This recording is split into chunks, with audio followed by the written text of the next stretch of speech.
ഗർഭഛിദ്ര ശ്രമം പരാജയപ്പെട്ടപ്പോഴാണ് രഹസ്യമായി പ്രസവിച്ച ശേഷം ബാക്കി കാര്യങ്ങൾ തീരുമാനിക്കാം എന്നതിലേക്ക് ഡോണ ജോജിയും തോമസ് ജോസഫും എത്തിയതെന്ന് റിപ്പോർട്ട്. ഡോണ ഗർഭഛിദ്രത്തിനായി ഗുളികകൾ കഴിച്ചിരുന്നു. ഗർഭം അലസിയെന്നാണ് കരുതിയതെന്നും കരുതി. എന്നാൽ ആ പ്രതീക്ഷ തെറ്റി. ജനിച്ച് മണിക്കൂറുകൾ കഴിഞ്ഞാണ് കുഞ്ഞിനെ ഡോണ കൊടുത്തുവിട്ടത്. കുഞ്ഞിനെ പാലൂട്ടിയതായി സൂചനയില്ല. പോളിത്തീൻ കവറിലാക്കിയാണ് കൊടുത്തുവിട്ടത്.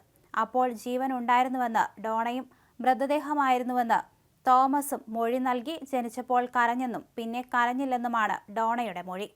കുഞ്ഞിന്റെ മാതാപിതാക്കളായ ആലപ്പുഴ പാണാവള്ളി പഞ്ചായത്ത് 13-ാം വാർഡ് ആനമൂട്ടിൽച്ചിറയിൽ ഡോണ ജോജി, തകഴി വിരുപ്പാല രണ്ടുപറ പുത്തൻപറമ്പ് തോമസ് ജോസഫ് എന്നിവരെയും മറവു ചെയ്യാൻ സഹായിച്ച തകഴി ജോസഫ് ഭവനിൽ അശോക് ജോസഫിനെയും ആലപ്പുഴ കോടതി റിമാൻഡ് ചെയ്തു. തകഴിയിലെ പാടശേഖരത്തിന്റെ പുറംബണ്ടിൽ മറവു ചെയ്ത ജഡം പുറത്തെടുത്ത് ഇന്നലെ പോസ്റ്റ്മോർട്ടം നടത്തിയെങ്കിലും മരണകാരണം പുറത്തുവിട്ടിട്ടില്ല. കൊലപ്പെടുത്തിയതാകാൻ സാധ്യതയുണ്ടെന്ന സൂചന പോലീസ് നിഷേധിച്ചിട്ടില്ല. കാനഡയിൽ ജോലിക്ക് പോകാനുള്ള ശ്രമത്തിലായിരുന്നു തോമസ് ജോസഫും ഡോണ ജോജിയും.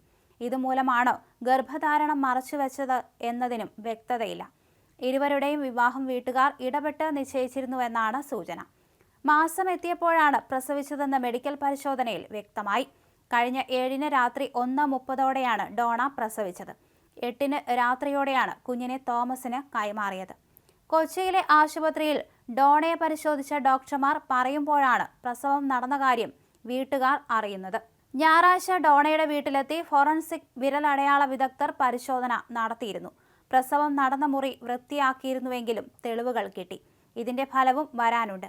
ഫോറൻസിക് വിഭാഗം അസോസിയേറ്റ് പ്രൊഫസർ ഡോക്ടർ ബി കൃഷ്ണന്റെ നേതൃത്വത്തിലുള്ള സംഘമാണ് മെഡിക്കൽ കോളേജ് ആശുപത്രിയിൽ കുഞ്ഞിന്റെ പോസ്റ്റ്മോർട്ടം നിർവഹിച്ചത്. കൊച്ചിയിലെ മെഡിക്കൽ ട്രസ്റ്റ് ആശുപത്രിയിൽ ചികിത്സയിലുള്ള ഡോണ പോലീസിന്റെ നിരീക്ഷണത്തിലാണ്. കൂടുതൽ ചോദ്യം ചെയ്യാനായി പോലീസ് കസ്റ്റഡി അപേക്ഷ നൽകും. ഇരുവരുടെയും ഫോൺ വിളി വിവരങ്ങൾ കോടതിയുടെ അനുവാദത്തോടെ പരിശോധിക്കും. കുഞ്ഞിന്റെ ആന്തരിക അവയവങ്ങൾ വിശദ പരിശോധനയ്ക്ക് തിരുവനന്തപുരത്തെ ഫോറൻസിക് ലാബിലേക്ക് അയക്കും. വ്യാഴാഴ്ച പുലർച്ചെയോടെ കുഞ്ഞിനെ മറവു ചെയ്തു എന്നാണ് പ്രാഥമിക നിഗമനം. ഞായറാഴ്ച വൈകിട്ടോടെയാണ് ഈ സ്ഥലം കണ്ടെത്തി ജഡം പുറത്തെടുത്തത്. അപ്പോഴേക്കും അവയവങ്ങൾ പലതും ജീർണിച്ചിരുന്നു. ടാഗ് ചെയ്യാതെ പൊക്കിൾ കൊടി മുറിച്ചിരിക്കാമെന്നാണ് പോലീസ് കരുതുന്നത്. ഏറെ രക്തം നഷ്ടപ്പെട്ടിരുന്നു. ബുധനാഴ്ച പുലർച്ചെ പ്രസവിച്ചെങ്കിലും രഹസ്യമാക്കി വയ്ക്കുന്നതിനായി കുഞ്ഞിനെ വീട്ടിൽ തന്നെ പലയിടത്തും പൊതിഞ്ഞു വച്ചിരുന്നുവെന്നാണ് ഡോണയുടെ മൊഴി. അതേസമയം പ്രസവശേഷം കുഞ്ഞിനെ ഡോണ വീഡിയോ കോൾ വഴി അച്ഛനെ കാണിച്ചിരുന്നു. ശേഷമാണ് പോളിത്തീൻ കവറിലാക്കി സൺഷെയ്ഡ് വഴി ഇവർക്ക് കൈമാറിയത്. യുവാവിനൊപ്പം സുഹൃത്തുമുണ്ടായിരുന്നു. എന്തായാലും ഇവരെ ഇപ്പോൾ ചോദ്യം ചെയ്തു വരികയാണ്. 3 പേരെയും മാറ്റിയിരുത്തിയാണ് ചോദ്യം ചെയ്യുന്നത്. അതേസമയം 3 പേരും നൽകുന്നത് വെവ്വേറെ മൊഴികളാണ്. അതുകൊണ്ട് തന്നെ ഇത് പോലീസിനെ കുഴയ്ക്കുന്നുണ്ട്.